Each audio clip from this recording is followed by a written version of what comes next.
Driverly.com, unlimited drama series. The soft glow of my monitor cast shadows across empty coffee cups and crumpled energy bar wrappers. 3 in the morning again, debugging the core algorithm that would make my wife's company worth $50 million. The irony wasn't lost on me. I was the ghost in the machine, the invisible architect behind Jennifer's meteoric rise to tech stardom. "David, you're still up?" Jennifer's voice drifted from the hallway, but she wasn't talking to me. She was on her phone, pacing in that predatory way she did during important calls. I minimized my code editor and listened. "No, he's completely oblivious," she continued, her voice dropping to that honeyed tone she used for manipulation. "David thinks he's indispensable, but honestly, Brad, once we go public, I can finally cut dead weight." Mivm. My blood turned to ice water. Brad Morrison, her head of marketing, the golden boy with perfect teeth and an MBA from Wharton, the same Brad who'd been working late with Jennifer every night for the past 3 months. "The pathetic thing is how devoted he is," Jennifer laughed, a sound like breaking glass. "He actually thinks this is his company too. God, the look on his face when I finally tell him the truth will be priceless." I sat frozen, watching lines of code blur on my screen. 15 years of marriage, 7 years building this company from nothing, and she was planning to discard me like yesterday's newspaper.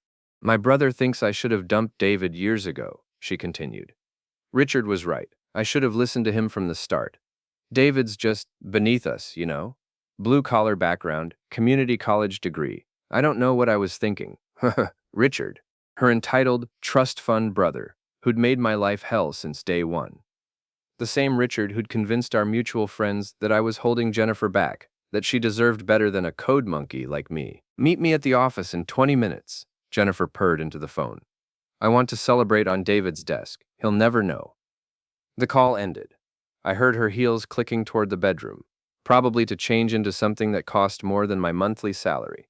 I stared at my reflection in the black monitor screen, 42 years old, graying at the temples, wearing a wrinkled t-shirt from a tech conference 3 years ago. When had I become invisible in my own life? My phone buzzed. A text from my daughter Emma, away at college.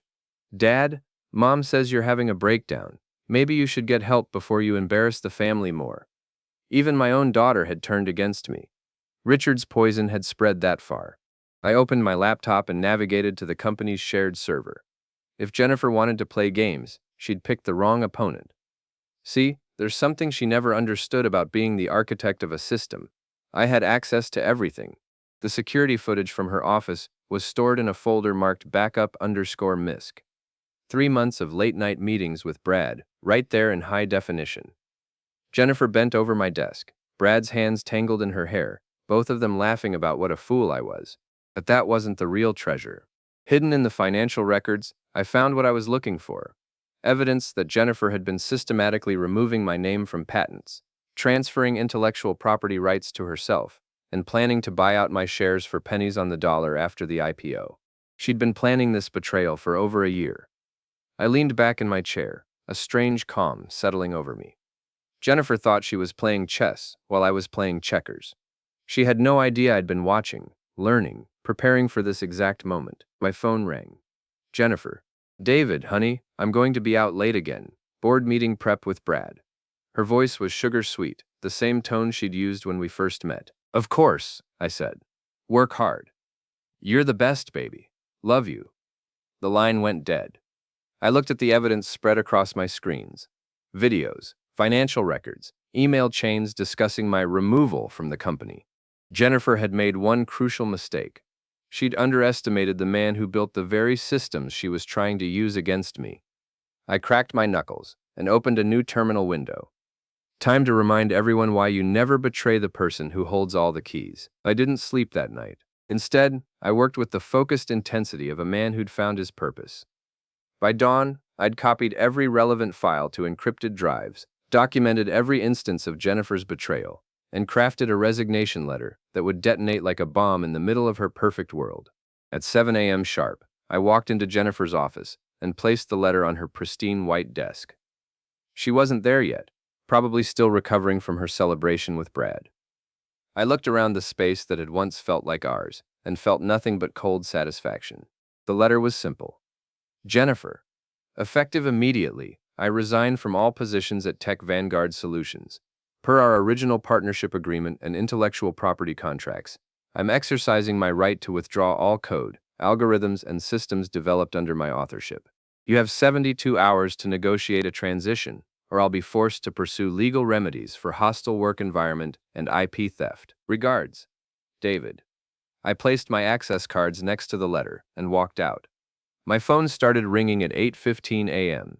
Jennifer, panicked. David, what the hell is this letter? You can't just quit 3 weeks before launch. Watch me, I said, pulling into the parking lot of Murphy's gym, my sanctuary for the past 5 years. This is insane. You're having some kind of breakdown. Richard was right. You've always been unstable. There it was. Richard's influence, even in her moment of desperation. Tell me, Jennifer, how exactly did Richard convince you I was unstable? Was it before or after you started sleeping with Brad on my desk? Silence. Then, I don't know what you think you know. I know everything. Every late-night meeting, every patent transfer, every plan to cut me out after the IPO. Did you really think I wouldn't notice my own work being stolen?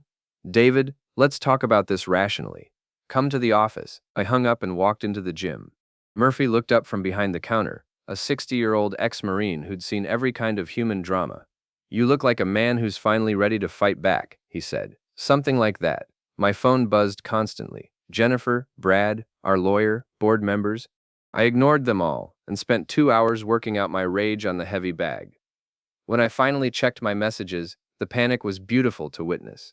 Jennifer, David, please, we can work this out. Brad, dude, you're destroying the company. Think about the employees.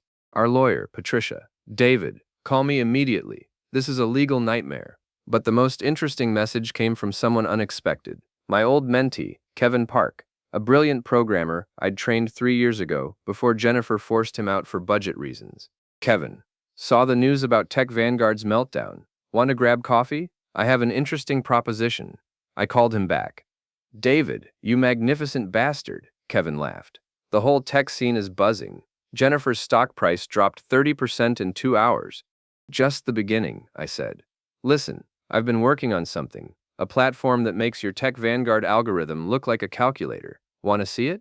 We met at a coffee shop downtown. Kevin's laptop screen showed code that was elegant, revolutionary, and completely independent of anything I'd created at Tech Vanguard. I've been building this for 2 years, Kevin explained. Ever since Jennifer screwed me over, I've been planning my comeback. But I need someone with your experience to make it market ready. What are you proposing? Partnership, 50-50 split. We launch in 6 weeks, right when Tech Vanguard was supposed to go public. We steal their thunder, their investors, and their market share. I studied the code, seeing possibilities that made my pulse quicken. Jennifer will sue us into oblivion. With what? You own the core patents. Without your algorithms, Tech Vanguard is just a pretty interface, with no engine. My phone rang. Jennifer again. David, the board is furious. They want to meet with you immediately. Name your price, equity, salary, whatever you want. Too late, I said. You made your choice when you decided to betray me. This isn't just about us. Think about Emma. Think about our life together. You mean the life where you mock me to your lover? Where your brother convinces our friends I'm worthless? Where my own daughter thinks I'm an embarrassment? Richard was trying to help. Richard was trying to destroy me, and you let him. You all underestimated the wrong person. I hung up and looked at Kevin. When do we start? Within 48 hours, Tech Vanguard was in full crisis mode. Their lead developer, me, was gone. Their core product was legally unusable, and their IPO was postponed indefinitely.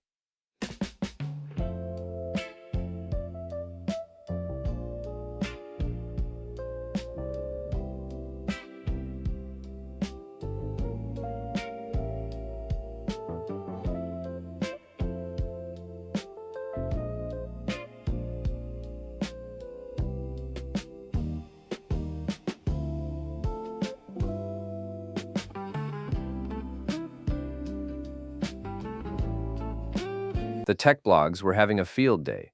Startup meltdown. CEO loses husband and company in single week. The divorce that destroyed a $50 million dream. Tech Vanguard stock in freefall after founder exodus. I was working 18-hour days with Kevin, transforming his platform into something that would make Tech Vanguard obsolete. We'd rented a small office space across town. Nothing fancy, just two guys and enough caffeine to power a small city. That's when my old friends started reaching out. David, what the hell are you doing? Mike Harrison called me on Thursday morning. Mike had been my best man, but over the past year, he'd grown distant, clearly influenced by Richard's campaign against me. I'm building something new, I said, not looking up from my code. You're destroying Jennifer's company out of spite. That's not the David the first no. The David you know was a doormat. This David fights back. Look, maybe Jennifer made some mistakes, but you're acting like a psychopath. Richard thinks, I don't care what Richard thinks. I cut him off. Richard has been poisoning people against me for years, and you all bought into it. He's trying to protect his sister. You've been controlling and possessive. Controlling? I built that company while Jennifer took credit. I supported her dreams while she planned to destroy me. And you call me controlling? The whole friend group is worried about you. We think you need help. I laughed, a sound with no humor in it. The friend group that stopped inviting me to gatherings? The friends who whisper about how Jennifer deserves better? Those friends? David, save it, Mike. I know where everyone stands. That afternoon, Kevin and I were debugging integration protocols when my phone exploded with notifications. Jennifer had posted on social media a carefully crafted message about difficult times and supporting each other through challenges. But the comments section was where the real show was happening. Richard had rallied the troops. Richard, Jennifer, you're handling this with such grace. Some people can't accept when they're not the star of the show. Mike, thinking of you both. Hope David gets the help he needs. Sarah Chen, Jennifer's best friend. You deserve so much better, Jen. Always knew David was holding you back. Tom Rodriguez, another former friend. Classic narcissist behavior. Making everything about him when you're trying to build something amazing. Even Emma had chimed in. Mom, ignore the haters. Dad's just having a midlife crisis. He'll get over it. I'm in Yanning Waptrozid. I showed Kevin the thread. He whistled low. They really did a number on you, didn't they? Years of careful manipulation, I said. Richard's good at what he does. Turn the victim into the villain. Make everyone think the betrayed spouse is the real problem. Well, let's give them something real to worry about. Kevin pulled up our platform's interface. In just 3 days, we'd created something that wasn't just competitive with Tech Vanguard. It was superior in every measurable way. We need investors, Kevin said. I know some people who might be interested. I know exactly who to call. Patricia Vance, Tech Vanguard's former legal counsel, had quit that morning. Apparently, Jennifer had blamed her for not preventing my departure. Patricia was brilliant, connected, and now thoroughly pissed off at my ex-wife. David, she said when I called. I was hoping to hear from you. Interested in some consulting work. Depends. Are we destroying Jennifer's life or just her company? Why not both? We met that evening at a downtown bar. Patricia had brought someone with her, Marcus Webb, a venture capitalist who'd tried to invest in Tech Vanguard 6 months ago before Jennifer turned him down. She said she didn't need old money backing her vision, Marcus explained, sipping his whiskey. Called me outdated and suggested I stick to traditional investments. How's that working out for her now? I asked. Marcus smiled. Show me what you've built. Kevin's presentation was flawless. The platform was faster, more secure, and more scalable than anything on the market. Marcus asked technical questions that I answered with the confidence of someone who'd spent 15 years perfecting his craft. How quickly can you launch? Marcus asked. 2 weeks, Kevin said. I want exclusive first-round investment rights, Marcus said. 5 million, 30% equity. I looked at Kevin, who nodded. Deal, I said. My phone rang. Jennifer, David, please. The board is threatening to sue you for sabotage. Just come back, and we can work this out. Too late, I said, watching Marcus sign the investment papers. I'm not coming back. I'm moving forward. This is insane. You're throwing away everything we built together. No, Jennifer. You threw it away when you decided I was disposable. I'm just building something better. I hung up and raised my glass with Kevin and Marcus. To new beginnings, I said. But I knew this was just the opening move. Jennifer, Richard, and my former friends had no idea what was coming next. The confrontation I'd been expecting came on a Friday night, 2 weeks later. Kevin and I were working late, putting finishing touches on our platform launch, when Mike, Tom, and Sarah walked into our office. We need to talk, Mike said. his voice carrying that patronizing tone I'd grown to hate. About what? I asked, not looking up from my screen. About what you're doing to Jennifer, Sarah said. This has gone too far, David. I finally turned around. 3 people who'd been my friends for over a decade, now standing in my office like an intervention committee. Let me guess, Richard sent you. Richard's concerned about his sister, Tom said. We all are. You're destroying her life out of spite. I'm building my own life, I corrected. There's a difference. By sabotaging hers? Sarah's voice was sharp. Jennifer's company is failing because of your tantrum. Jennifer's company is failing because it was built on stolen work and lies, I said, standing up. But I guess Richard didn't mention that part. You're being paranoid, Mike said. Jennifer loved you. 2,000. I didn't get any jewelry. I was ending With a it. diamond goodbye gift? Watch more on Grammarly.com. She supported your work. She supported my work by stealing credit for it. By planning to force me out after the IPO? By sleeping with her marketing director on my desk? The silence that followed was telling. You knew, I said, studying their faces. You all knew about the affair. Sarah looked uncomfortable. It's not that simple. It's exactly that simple. My wife was cheating, planning to destroy me professionally, and you all knew about it. But I'm the villain for fighting back. Jennifer made mistakes, Tom admitted. But you're taking this too far. The lawsuit threats, the competing company. The what now? Kevin interrupted from his desk. Mike looked embarrassed. Richard thinks David might be using proprietary Tech Vanguard code in his new venture. I laughed, a sound with no warmth. Of course he does. Can't accept that I might actually be better than the golden boy Brad. This isn't about Brad, Sarah said. This is about you having a breakdown and hurting everyone around you. Everyone around me? I stepped closer. You mean the friends who stopped inviting me places? The wife who mocked me to her lover? The daughter who thinks I'm an embarrassment? Those people? We were trying to help, Mike started. By isolating me? By making me feel like I was crazy for noticing my own wife's affair? By supporting Richard's campaign to paint me as the problem? Richard was protecting Jennifer.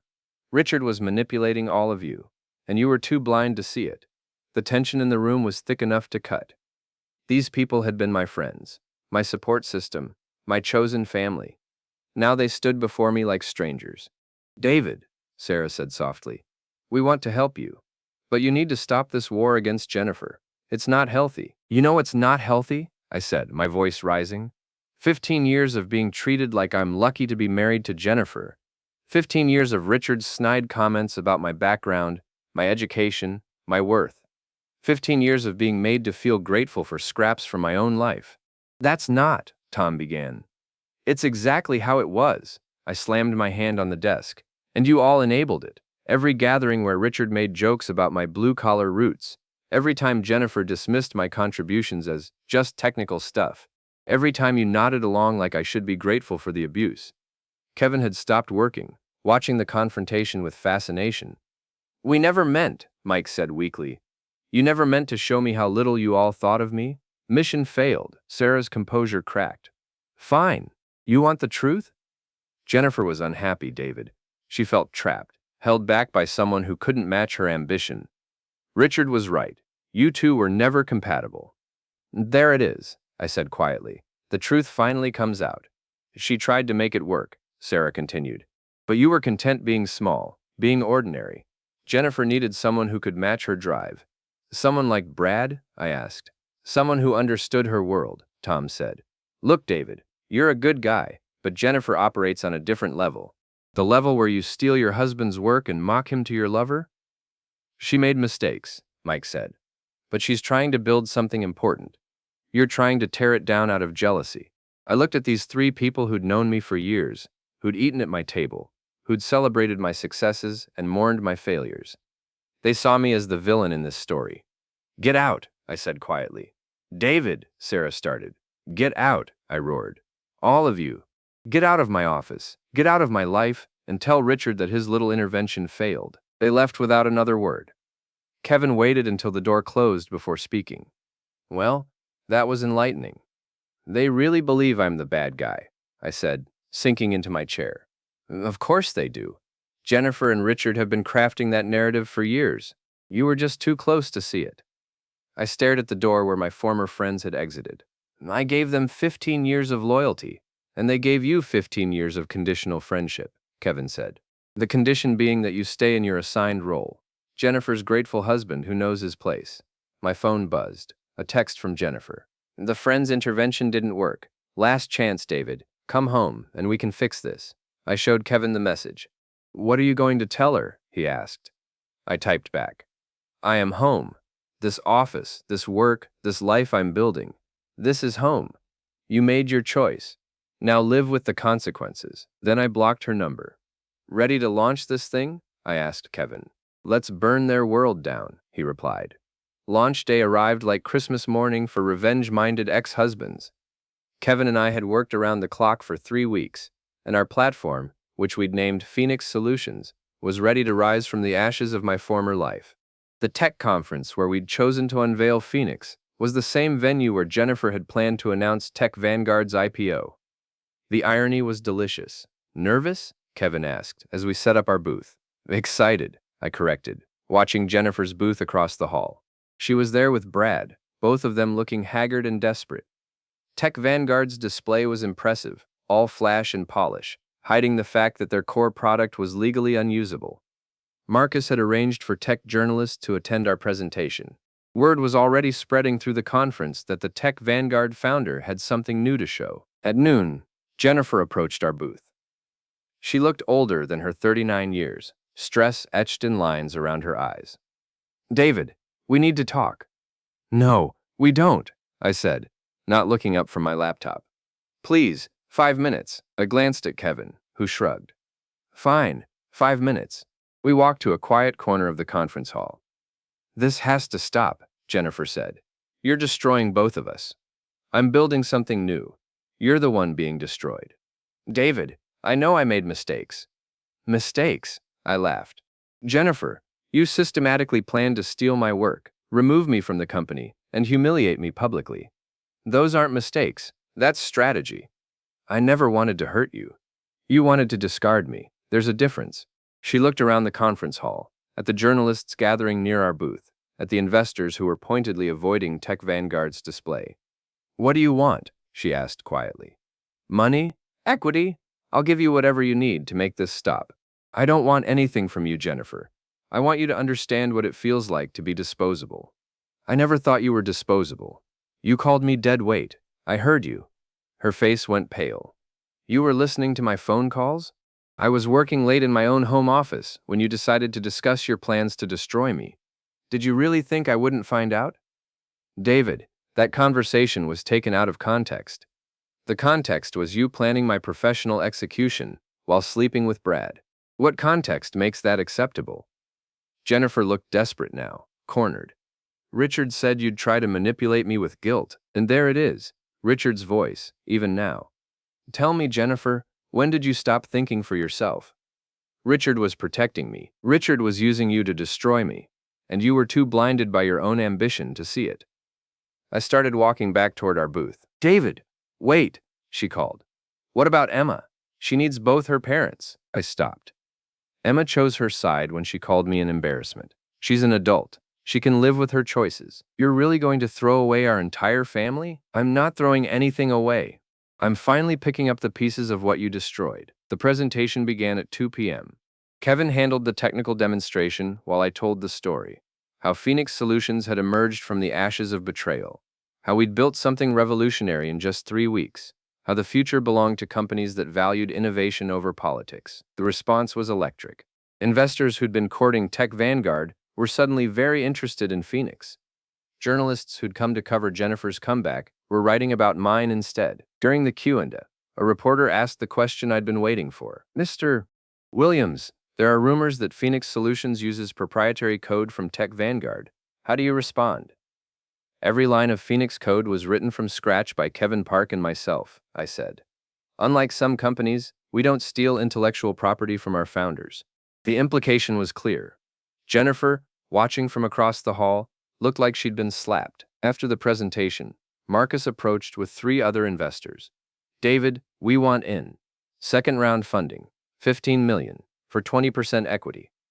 Deal, I said, shaking his hand. My phone, which I'd unblocked for business purposes, lit up with messages. Mike. Saw the news coverage. This is getting out of hand. Sarah. David, you're embarrassing Jennifer publicly. Stop this. Tom. Richard's right. You've lost your mind. But there was one message that surprised me. Emma. Dad, saw your presentation online. It looks amazing. Can we talk? I stared at the message for a long moment, then typed back. When you're ready to hear my side of the story, I'll be here. Kevin appeared at my elbow. Check the stock ticker. Tech Vanguard's stock price had dropped another 40%.